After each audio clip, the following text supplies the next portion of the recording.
بچہ بڑا ہوا تو اس کا ماحول کا جائزہ لیجئے.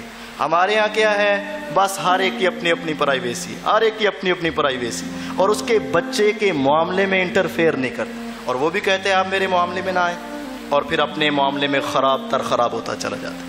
اپنی اولاد کو جیسا آپ ماحول دیں گے ویسے وہ بن جائیں گے. اگر آپ اچھا ماحول دیں گے اچھے بنیں گے، برا دیں گے برے بنیں گے. حضرت ابراہیم علیہ السلام نیکی کے کام میں اپنی اولاد کو ساتھ لگا رہے، نیکی کے کام میں.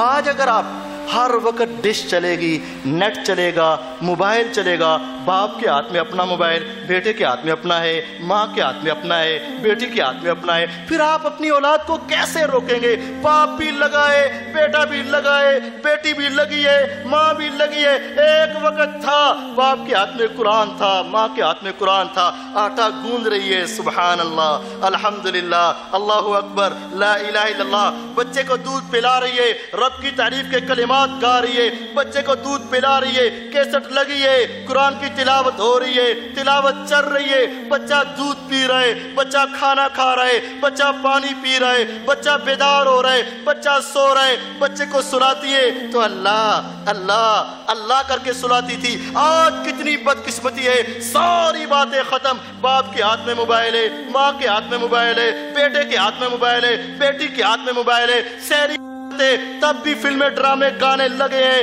رات کا وقت ہے تب بھی فلمیں ڈرامے لگے ہیں. ماں بچے کو سلا رہی ہے تب بھی گانا گا رہی ہے، بچہ دودھ پی رہے تب بھی میوزک کی آواز آ رہی ہے. جب ماحول ایسا ہوگا ہر وقت شیطان ناچے گا، شیطان بولے گا، شیطان کی آواز آئے گی. بچپن سے لے کر لڑکپن تک، لڑکپن سے لے کر جوانی تک، جوانی سے لے کر شادی تک، سارا ماحول جب خراب ہوگا تو بچے پھر اسی طرح کے نافرمان پیدا ہوں گے. وہ باپ کو آنکھیں دکھانے والے پیدا ہوں گے، کیونکہ جو سنا ہے وہی کریں گے.